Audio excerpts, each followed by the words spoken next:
Good morning. Thank you, John. For those of you who do not know CESP, we are a non-profit organization in charge of auditing all media measurement services in France.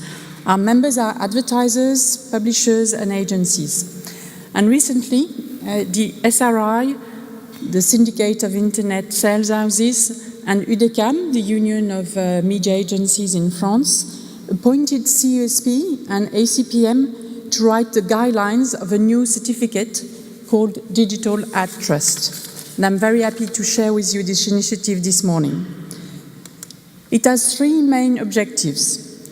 For publishers, the idea is to demonstrate the value of their context and content and the quality of their inventories. For advertisers and their agencies, it is to ensure they invest in quality and they know what they are paying for, so really reinsuring the trust. And thirdly, we also wish to take into account the expectations of internet users in terms of ease of serve and respect of personal data. Like in the UK, this initiative is an industry initiative, and that's one of the important points I would like to highlight here. It's really a collective initiative with both the sell side and the buy side involved. As you can see, you have the publishers, GEST, you have IAB France, SRI and UDECAM I already mentioned, UDA is the French Union of Advertisers, and ARP, the advertising bureau, is also involved as we build on their deontology code. And that brings me to the second important point I'd like to stress, is that we build on existing guidelines. We do not try to reinvent the wheel, and I will give you two examples. We use the MRC IAB US standards for viewability, and we also use the recent initiative, the Coalition for Better Ads, for example, to exclude the list of formats that have been identified by the coalition. We are currently writing the guidelines for each of these 5 dimensions you can see on screen now, together with the industry in a workshop session, very much like the UK does, the work groups. And we also engage with the vendors of ad verification, as they have an important role to play in this initiative. Indeed, one of the prerequisites to have your site certified will be to use a third-party solution to measure viewability, fraud and brand safety. And you cannot use your internal solution to be accredited. Just to finish, the guidelines will be complete at the end of June after a pilot with 2 sites. Thank you.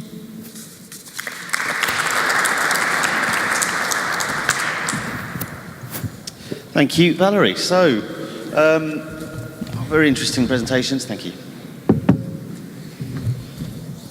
Really interesting presentations. Looks like you guys are doing a lot of work in this space, which, as a brand, I'm very grateful for, because like I said, it's about instilling confidence and trust that we're buying the right kind of inventory and we're being able to talk to the right person in the right place at the right time.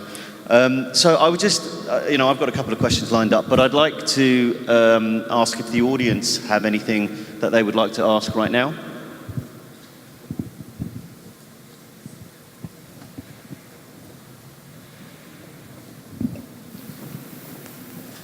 I was just wondering, this is kind of for Michael and Tamer from WhiteOps. If 2/3 of the fraud is from compromised residential computers, is there anything that can be done to sort of increase public awareness of what to do about, how to identify malware on your computer, how to get it off? Is there some sort of PR campaign the industry can run, or? That's a great question. So, approximately 30 years of trying to make computers harder to break into with innovations in, say, antivirus has not resulted in computers that are substantially harder to break into now than when I was a 9-year-old, from personal experience. And that's because the attack surface of our computing devices is just too high. The internet is extraordinarily architecturally robust, but as the Mirai botnet showed, a architecture that was built to withstand nuclear attack is nevertheless vulnerable to internet-connected toasters in an extraordinarily deep way. We don't see that changing. So if we want to win this fight against criminal hackers, the ones that are trying to make money as opposed to state-sponsored actors, I think we only actually win by substantially shrinking the profits of the crime. So if we make it a less attractive crime in the first place, that's actually, I think, the best way to make people more secure. Tamer threw up the mission statement of WhiteOps, which you may have noted doesn't mention the ad industry. Our reason to exist is to make people more secure by disrupting the profit centers of cybercrime. So I'm not very optimistic about what we can do to protect endpoints. However, if we can solve this problem within the payment ecosystem of advertising, then if it just isn't a multi-million-dollar profit center anymore, then people are going to be less motivated to compromise our end user devices in the first place.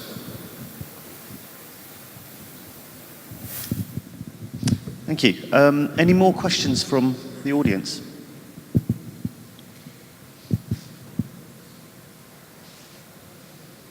Okay. I mean, I've got some general questions about this area. We could talk about this for a long time, couldn't we? What are the key remaining obstacles that we need to address to help ensure that it's a safer and more effective programmatic environment? I mean, it's easy for me as someone coming from the brand side to just get frustrated with the whole thing. But I know from your side, it's not quite that simple. You've got a lot of work to do around it, and you've started doing that. What are the remaining obstacles? What do we need to do? How do we come together, and how do we solve this problem? I think you've just nailed it. As clients for the last N years, 17 years in the case of JICWebs, clients have been saying somebody should solve these things for us, which is perfectly reasonable, because that's where the money starts. But the fundamental difference that has already happened this year is people like Mark Pritchard, Keith Weed, Keith Moore at Santander saying, and we should be part of the solution. So Santander actually employ people who are on those working groups and are actively involved.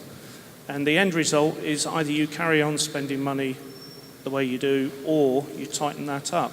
In the brand safety area, what we did when we launched the IASH scheme 9 years ago in the UK, we had people saying we don't need to do this because the clients aren't insisting on it. But what a couple of clients got together and did in New York actually with some of the WPP agencies was say, actually this is serious enough that we're going to take some money off the table until you do it. How you do that when you go into the next session this morning is a very interesting question. But the fundamental point is if you carry on spending money the way you do without insisting directly with your trading partners, you'll get what you deserve, frankly. But it is tightening up because the money at risk is significant, so it is getting better.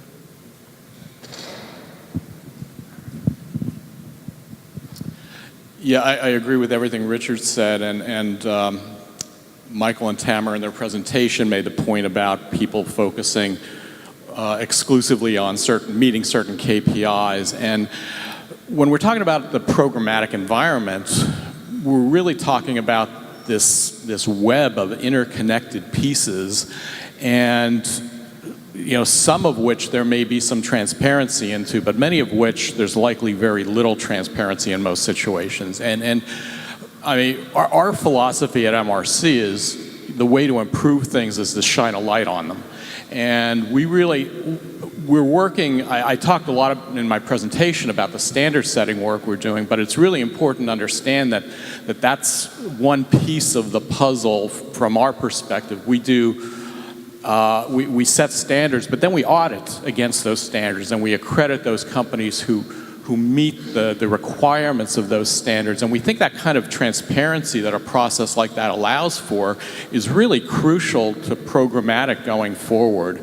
I mean, it's not only a web of interconnected systems, but it's a web of interconnected black boxes in many cases. And that's really not good for the industry, and it's not a great way to invest your money if you don't have the kind of visibility into how the results you're seeing are actually being achieved. I think it benefits the industry to really push, and we're grateful for the marketer community with the push that they've been making in recent months, in particular in putting organizations to the table and demanding transparency. We think that's a key for going forward. So yes, I agree transparency is key, and I think your auditing point is also really important. Particularly in Europe, we have a very strong history of auditing, and it's something where we have to show this third-party verification. I think also behaving as a very responsible industry is key at the moment in terms of the regulatory environment. So we need to demonstrate that we are an industry that can look after ourselves, that does not need closer scrutiny and further regulation. And that's also important in terms of the headlines that the industry is generating at the moment. So watch this space and be careful, I would say. Great, thank you. Are there any more? I've got a question. Morning. As a publisher, and I'm in the Middle East, there's a lot of piracy, so this is like a really big topic, not even on the ad side, but even on the content side. My question is for Michael and Tamer, and it's really about the level of fraud, and I want to understand if you've thought about fraud in terms of text-based fraud, audio-based fraud, and audio-visual-based fraud. And when you think, for example, when Nicola Mendelsohn goes to the market going, in 5 years' time, there will be no text, it'll all be video, and then 85% of the videos have sound off, so put the words on the video. What she's really saying to me, personally, is, you know, don't focus on text because it's fraud, but if you go into video, it's a very safe environment, we make more money, and it's 65% of our revenue. So my question is, do you see different kinds of up-leveling of fraud, sophistication around audio-visual, and where is it going? Oh, I'm delighted by this question. So here's the best way to think about fraud and where to find it. The fundamental fraudulent product is extra sessions, essentially, extra visits. So if you've got a bunch of content, you don't have advertising opportunities until you have visitors. There are so many paths to fake visitors that at this point on the internet, visitors feels like this fungible thing. You can just buy an extra 100,000 visitors, and they will engage with your content regardless of content delivery vehicle. So do you need the web page to be loaded and a video player to initiate? Fine. Or do you need more installs of your mobile app? That's also purchasable. And that means that technically any kind of media can be faked, but there is a general rule about where to find the fraud or what is going to be more fraudulent, and it's very simple. Fraud happens everywhere where marketers have moved their dollars faster than the true supply of inventory has risen. So there may have been an awesome day when buying online video advertising was fresh and clean and wonderful, but that day was long past before WhiteOps arrived in the advertising ecosystem.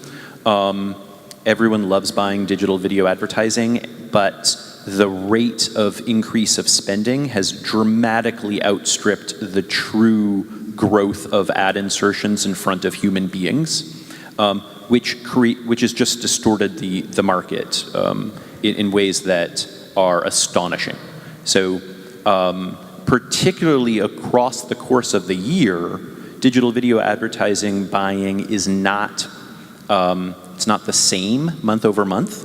So what all marketers should be experiencing is dramatic differences in price between how much inventory costs in the first month in a quarter and the last month in a quarter. No one experiences that, but we all don't browse the internet more near the end of the quarter just so that people can get their fill rates, right?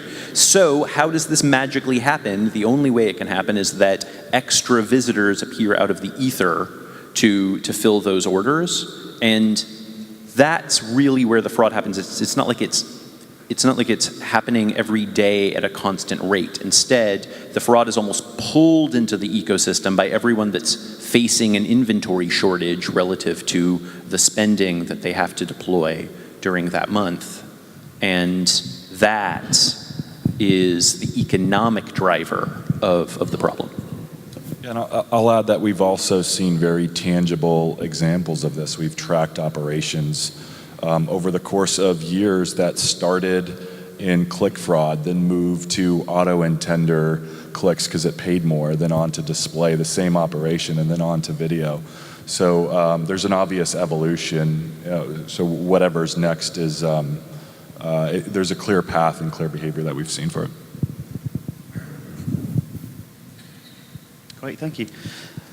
Are there any more questions from the audience? Okay, I've got one probably to close out with. I can see people represented here from different parts of the world, different regions, different countries. And I see how that works at a local level. If a global advertiser needs to think, clearly global advertiser needs to think about these issues, how should they do that? Or shouldn't they do that? Is this still something we need to talk about at the local level for it to have the most impact?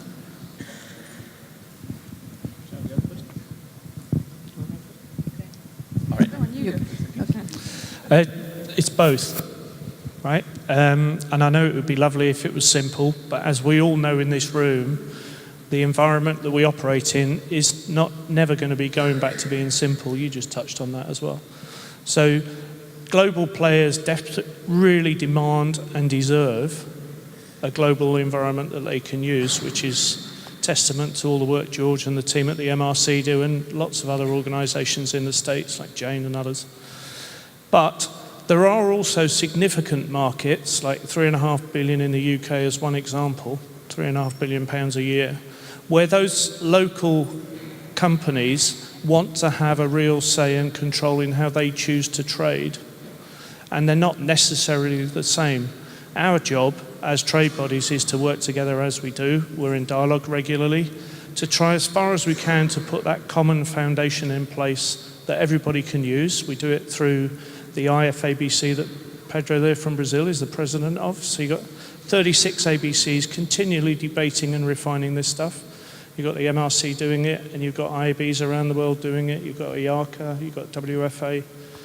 And we will continue that dialogue to do the best for our individual subscribers. But it's a permanent, ongoing evolution. It's not fix it tomorrow and that's it.